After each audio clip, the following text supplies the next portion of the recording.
PTI रहनुमा हमाद अजहर ने कहा है कि अब फैसले बंद कमरों में नहीं होंगे। निगरान हुकूमतें 64 रोज से ज्यादा इलेक्शन नहीं रोक सकती।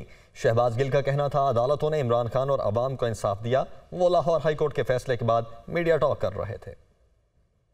अब फैसला बंद कमरों में नहीं, अब फैसला पाकिस्तान के वोटर करेंगे कि इस मुल्क के ऊपर कौन हुक्मरानी करेगा।